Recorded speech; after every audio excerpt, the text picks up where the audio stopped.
সম্মানিত শুনি, আমরা যদি একটু লক্ষ্য করে দেখতে পাচ্ছি এই পৃথিবীর মধ্যে 1,24,000 নবী এবং রাসূল আল্লাহ পাক প্রেরণ করেছেন। দাঁতে দাঁতে কোন এক সময় এরকম ছিল 100 জন নবী ছিল এই পৃথিবীর মধ্যে, একই সময় 100 জন নবী ছিলেন, তার চেয়ে বেশি ছিল। আর কখনো ছিল 50 জন, কখনো ছিল 150 জন। একই সময় এক একটা গোত্রের জন্য একজন নবী ছিলেন, এক একটা পাড়ার জন্য একজন নবী ছিলেন, এক একটা দেশের জন্য একজন নবী ছিলেন।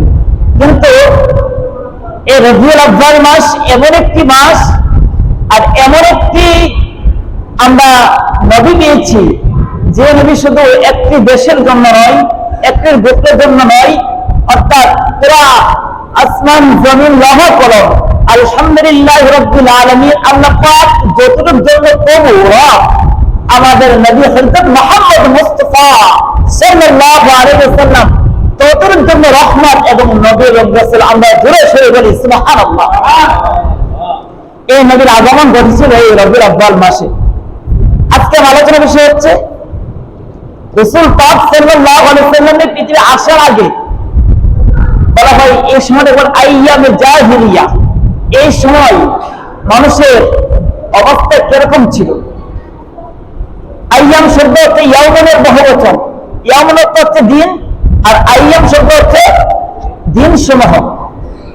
আর জাহিলিয়া শব্দ অর্থ হচ্ছে আপনার অজ্ঞতার যুগ, বর্বরতার যুগ, অন্ধকারের যুগ, বেইনসাফের যুগ, যার কোনো সামাজিক কোনো অধিকার ছিল না, যার সুষ্ঠু কোনো নেতৃত্ব ব্যবস্থা ছিল না, যে সময় কোন মানুষের তার আমাদের মা বোনদের তাদের সংগ্রাম, তাদের ইজ্জতের কোনো মর্যাদা ছিল না। এটা বলা হয় আইয়ামে জাহিলিয়া, ইংলিশে বলা হয় দ্য এজ অফ ইগনোরেন্স, অর্থাৎ অন্ধকারের যুগ, বর্বরতার যুগ। আইয়ামে জাহিলিয়ার মধ্যে আমরা যদি লক্ষ্য করি তাহলে দেখতে পাচ্ছি এটাকে নিয়ে আইয়ামে জাহিলিয়া যে সময়টা, এটা কতটুকু সময়, ব্যক্তিরা কতটুকু, এটাকে নিয়ে বিভিন্ন মানুষ, বিভিন্ন দার্শনিক গবেষকরা তারা আপনার সংজ্ঞা দিয়েছেন। একজন দার্শনিক বলছেন যে হযরত আদম আলাইহিস সালাম থেকে শুরু করে হযরত মুহাম্মদ আলাইহিস সালামের আসার পূর্বে যে সময়টা, এটাকে বলা হয় আইয়ামে জাহিলিয়া যুগ। কিন্তু এই সংজ্ঞাটা যুক্তিসঙ্গত নয়, অনেকে এটাকে গ্রহণ করেনি। তা হচ্ছে আমাদের নবী সাল্লাল্লাহু আলাইহি সাল্লামের পূর্বে ঈসা আলাইহিস সালাম থেকে অর্থাৎ আদম আলাইহিস সালাম থেকে শুরু করে ঈসা আলাইহিস সালাম পর্যন্ত আপনার অসংখ্য নবী রাসূল এসেছেন। তারাও দিনের তারা দাওয়াত এবং বাহক ছিলেন। আবার কে বলেছেন হযরত ঈসা আলাইহিস সালাম যখন এই পৃথিবীতে আগমন করেছেন, তাকে তিরোধানের পর অর্থাৎ ঈসা আলাইহিস সালামকে আল্লাহকে দ্বিতীয় আসমানে আল্লাহ পাক নিয়ে গেছেন।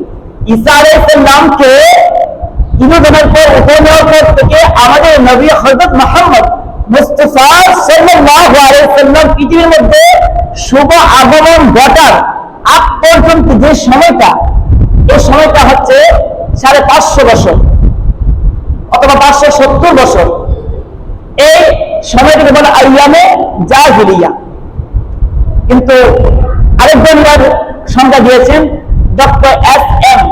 ইমামউদ্দিন বলছেন যে 610 খ্রিস্টাব্দের পূর্বে 100 বছরকে, অর্থাৎ কি আমাদের নবী সাল্লাল্লাহু আলাইহি ওয়াসাল্লামের আগমনে আপনার নিকটবর্তী 1 শতাব্দী, এই সময়টার মধ্যে সবচেয়ে বেশি আপনার মদ, জুয়া, জেনা, ব্যভিচার যত কুসংস্কার ছিল, এই সময় সবচেয়ে বেশি কি হয়েছিল, এই কুসংস্কার ঘটেছিল। এই উনি বলছেন, এবং পি হিট্টি যে একজন দার্শনিক উনি বলছেন কি অর্থাৎ আমাদের নবী সাল্লাল্লাহু আলাইহি ওয়াসাল্লামের নিকটবর্তী 1 শতাব্দীর আগ যে সময়টা, এটাকে বলা হয় আইয়ামে জাহিলিয়া। এখন আসেন আমরা আইয়ামে জাহিলিয়া সম্পর্কে জানলাম। কোন সময়কে আইয়ামে জাহিলিয়া বলা হয়? আইয়ামে জাহিলিয়া অর্থাৎ বর্বরতার যুগ, কুসংস্কার যুগ, যে সময়ের মধ্যে মানুষের কোনো মর্যাদা ছিল না, বিশেষ করে আমাদের মা বোন যারা নারী ছিল তাদের কোনো মর্যাদা ছিল না। এখানে আমাদের সামাজিক অবস্থা কিরকম ছিল, ধর্মীয় অবস্থা কিরকম ছিল, সংস্কৃত অবস্থা কিরকম ছিল, এই বিষয়গুলো আপনাদের সামনে আমি তুলে ধরবো। আল্লাহ পাক কোরআনে বলে দিয়েছেন প্রথমেই বিসমিল্লাহির রাহমানির রাহিম وتلك الأيام نداولها بين الناس আল্লাহ পাক বলে দিয়েছেন আমি যুগের মধ্যে উন্নতি অবনতি ঘটাই থাকি। কোন যুগের মধ্যে অনেক উন্নতি হয়, এটা মানুষের আগমনের কারণে, আর কোন কোন যুগ কোন কোন সময় এরকম অবনতি ঘটায় যে বিশ্ব মানবতার যিনি মহাদূত উনি আগমন না করার কারণে ওনার আসার পূর্ব সময় থেকে অনেক ধরনের ক্ষতিগ্রস্ত অবনতি ঘটায়। আমরা যদি লক্ষ্য করি তাহলে আমরা দেখতে পাই যে আইয়ামে জাহিলিয়াত সামাজিক কি অবস্থা ছিল, সামাজিক অবস্থাটা কিরকম ছিল। সামাজিক অবস্থা এখানে যারা আইয়ামে জাহিলিয়াত আরব দেশের মানুষ যারা ছিল তাদের নিত্য ব্যবহার্য তিনটি বিষয় ছিল। এক নম্বর ছিল মদ, দ্বিতীয় নম্বর ছিল জুয়া, তৃতীয় নম্বর ছিল নারী। অর্থাৎ আপনার আমার নবী হযরত মুহাম্মদ সাল্লাল্লাহু আলাইহি ওয়াসাল্লাম এই পৃথিবীর মধ্যে শুভ আগমন করার পূর্বে মানুষে আপনার সকলেই একবারে যুবক থেকে শুরু করে বৃদ্ধ পর্যন্ত এটাকে তারা আমরা যে পানি যেরকম ভাবে ব্যবহার করি এই মদ থেকে তারা স্বাভাবিক ব্যবহার করত। অর্থাৎ একজন মা সন্তান থেকে যে আচরণ পাওয়ার প্রয়োজন, সন্তান থেকে মা সে আচরণ পাইত না।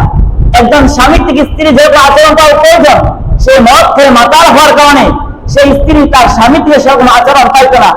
একজন দাদা নাতি থেকে যেরকম আচরণ পাওয়ার প্রয়োজন, দাদা তার নাতি থেকে সেরকম আচরণ পাইত না। কারণ হচ্ছে এই মদ খাওয়ার কারণে, মদ সেবন করার কারণে তার মস্তিষ্ককে এরকম ভাবে বিলুপ্ত করে দিয়েছে। তার যে একটা মেধা শক্তি ছিল, তার মধ্যে যে একটা বোধ শক্তি ছিল, ওরা বোধ শক্তিটাকে একবারে বিনষ্ট করে দিয়েছে। এজন্য কোন সামাজিক মর্যাদা তখন ছিল না। এবং জুয়া এটা অত্যন্ত বেশি প্রকার এটা আপনাকে ধারণ করেছিল। যদি শুধু সামাজিক বিষয় নিয়ে আমরা বলতে পারি, এখানে অনেক বিষয় আলোচনা করা দরকার। আমি প্রত্যেক পয়েন্টে আলোচনা করবো। সামাজিক অবস্থা, ধর্মীয় অবস্থা, সাংস্কৃতিক অবস্থা। এখন আসে তাদের নিত্য ব্যবহার যে বিষয় ছিল আপনার তিনটা। এর মধ্যে হচ্ছে এক নম্বর হচ্ছে আপনার মদ, জুয়া, দ্বিতীয় নম্বর হচ্ছে আপনার নারীদের অবস্থা। আইয়ামে জাহিলিয়ার মধ্যে নারীদের অবস্থা অত্যন্ত তাদের জন্য তাদের করুণ অবস্থা ছিল, হৃদয় বিদারক অবস্থা ছিল। নারীকে বলা হতো আপনার ঘরের মধ্যে যে আসবাব রয়েছে, খাট রয়েছে, পালং রয়েছে, নারীদেরকে মনে হয়তো একটা খাট, পালং মতো একটা আসবাব, একটা সামগ্রী বলা হতো।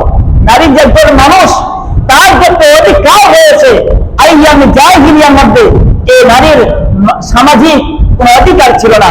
অর্থাৎ সে যে বউ হিসেবে তার যে মর্যাদা ছিল, এই মর্যাদা ছিল না। মা হিসেবে তার যে মর্যাদা ছিল, সেই মর্যাদা ছিল না। দাদি হিসেবে যে মর্যাদা ছিল, এই নারীর কোন মর্যাদা ছিল না। ওই সময় আপনার বিবাহর নিয়ম ছিল 4 প্রকার। বর্তমান যেরকম বিবাহ হয় এর এক প্রকার ছিল, একজন পুরুষ একাধিক বিবাহ করতে পারত, একজন নারী একাধিক স্বামী গ্রহণ করতে পারত, একজন নারী শুধু তাই নয়, বর্তমান যে প্রতিকারে যেরকম ভাবে টাকা দিয়ে নারীরা যেরকম ভাবে তারা ভোট বিলেস করে, তখন এরকম পরিবেশ ছিল। এরকম 4 প্রকার, যা ইচ্ছা। শুধু তাই নয়, যদি কোনো বাবা তার সন্তান যদি মারা যাওয়ার পরে সৎ মা বিবাহ করার পর আবার বাবা মারা যায়, ওই সৎ সন্তান তার মাকে বিবাহ করত। এটা ছিল আইয়ামে জাহিলিয়ার মধ্যে এরকম পরিস্থিতি। শুধু তাই নয়, আইয়ামে জাহিলিয়ার যদি আপনার অবস্থা শুনেন আপনারা অত্যন্ত আজীব হবেন। যদি কন্যা সন্তান জন্মগ্রহণ করত, তখন তারা মনে করতো আমার পুরো কন্যা আসছে। কন্যা সন্তানকে তারা মনে করতো যে এটা পুরক্ষণ, এটা কোন সামাজিক কোন মর্যাদা না। কন্যা সন্তানকে জীবন্ত কবর দিয়ে ফেলতো। এটা ছিল আইয়ামে জাহিলিয়ার মধ্যে করুণ অবস্থা। শুধু তাই নয়, সংক্ষিপ্ত করে বলছি, আপনার দাহিয়াতুল কালব নামে একজন আল্লাহ রাসূল সাল্লাল্লাহু আলাইহি ওয়াসাল্লামের সাহাবা ছিল। পরবর্তী সে ইসলাম ধর্ম গ্রহণ করেছিল। দাহিয়া কালব তার সন্তান যখন তার স্ত্রীর গর্ভে যাওয়ার পর বলছে, যদি সন্তান পুরুষ হয় রেখে দিবা, আর যদি সন্তান যদি স্ত্রী হয়, অন্য সন্তান হয়, তাকে মাটিতে, অর্থাৎ তাকে সঙ্গে সঙ্গে তাকে হত্যা করে ফেলবা। মার মধ্যে দয়ার সন্তান যখন প্রসব হলো, যখন দায়িত্ব কাল সে ব্যবসা করতে অনেক দূরে চলে গেল, তখন সন্তান হলো কন্যা সন্তান। কি হলো? কন্যা সন্তান। কন্যা সন্তান জন্মগ্রহণ করার কারণে মায়ের মধ্যে তো হৃদয় তার ভালোবাসার ঢেউ আসলো। তখন এই মা সন্তানকে কি করে নাই, তাকে হত্যা না করে তাকে রেখে দিয়েছিল। তখন এই সন্তানটা 5 বছর কি 6 বছর কিভাবে এসেছে, এরকম বয়সে তখন বাবা ফিরে আসলো, বলে সন্তানটা তার এত সুন্দর একটা মেয়ে, সে পরিচয় দিতে পারছে না। স্ত্রী বলতেছে না আপনার সন্তান, যদি বলে তাকে মেরে ফেলবো। তারপরে বলল এই সন্তানটা হচ্ছে আপনি যে সন্তান দিয়েছিলেন সেই সন্তানই। তোমার কেন বলছি সন্তান যদি কন্যা সন্তান হয় তাকে হত্যা করার জন্য? হ্যাঁ বলছেন, কিন্তু আমার বিবেকে পারে না এই সন্তানকে আমি হত্যা করবো। ঠিকই পরে বলছে তোমাকে নিয়ে আমি যাবো, অনেক দূরে যাবো, হাঁটতে যাবো। এই সন্তানকে নিয়ে এক গর্ত করলো। গর্ত করার পরে এই সন্তানকে বুকে চাপা দিয়ে এই বাবা এই সন্তানকে যখন হত্যা করে, তখন দাইয়া কলবের সন্তান বলছিল, বাবা এই পৃথিবীর মধ্যে যতদিন আমি বেঁচে থাকবো কোনদিন তুমি যে আমার বাবা ছিল এই পরিচয় দেবে না, তারপরে তুমি আমাকে মারবা না, তারপর আমাকে তুমি আমার জীবনটা তুমি ফেরত দাও। হয়তো না, এই কন্যা সন্তানকে আমি রাখতে চাই না। তখন মানুষের এরকম অবস্থা ছিল, একটা আপন সন্তানকে মেরে ফেলা, জীবন্ত কবর দেওয়া তার জন্য কোনো ইস্যুর বিষয় ছিল না, কোনো আপত্তিকর বিষয় ছিল না। এটা আইয়ামে জাহিলিয়াত। এমন অবস্থায় যখন আসমান জমিন অতিষ্ঠ হয়ে গেল, গাছপালা পাটের জন্য অতিষ্ঠ হয়ে গেল, বৃষ্টি বন্ধ হয়ে গেল, গজব আযাব শুরু হলো, এমন অবস্থায় আসমান বলে, জমিন বলে, আকাশ বলে, আল্লাহ পাক আর এই জমিন পোড়াতে পারছে না, এই মুহূর্তে আমার একজন বার্তা বাহক পাঠাও, এই মুহূর্তে আমার একজন ব্যক্তি পাঠাও, এই মুহূর্তে আমার একজন রাসূল পাঠাও, যিনি আসলে এই নারীর মর্যাদা থাকবে, যিনি আসলে এই মেয়েকে জীবন্ত কবর দেবে না, যিনি আসলে আল্লাহ পাক রহমত বরকত দেবে। এমন অবস্থায় 570 খ্রিস্টাব্দে আপনার আমার নবী হযরত মুহাম্মদ মুস্তাফা সাল্লাল্লাহু আলাইহি সাল্লাম মা আমিনার কোলে আপনি মক্কা নগরীতে এই পৃথিবীর মধ্যে শুভাগমন করেছিলেন। বলেন সুবহানাল্লাহ। শুধু তাই নয়, শুধু সামাজিক অবস্থা, শুধু তাই নয়, সামাজিক অবস্থা আরো কুসংস্কার ছিল।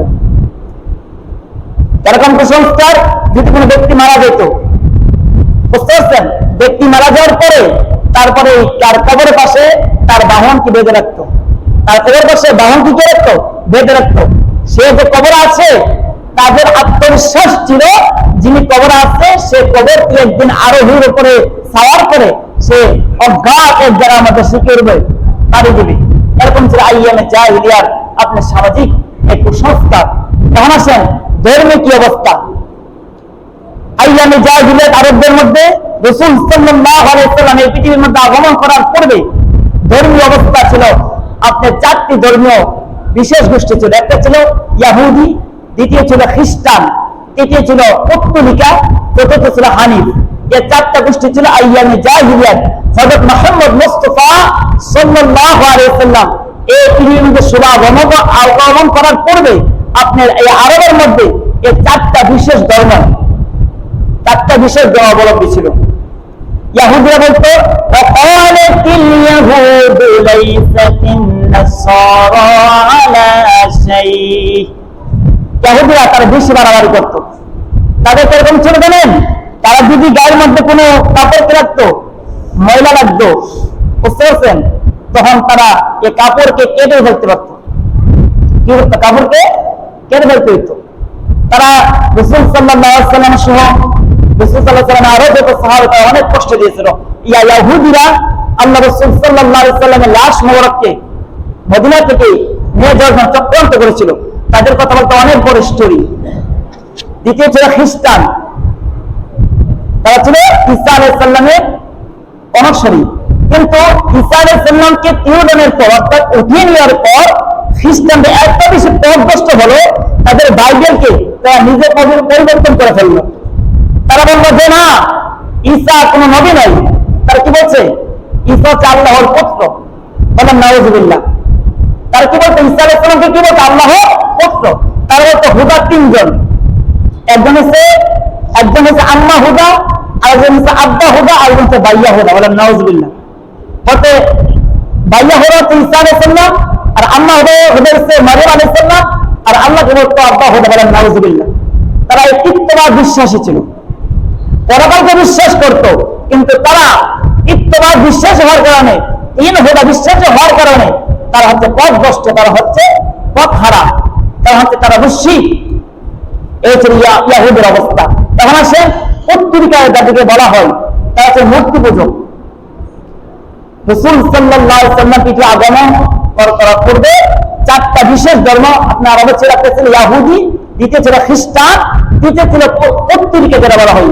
তারা কি করতো? আপনার মূর্তির পূজা করতো, নিজের মূর্তি বানাইতো।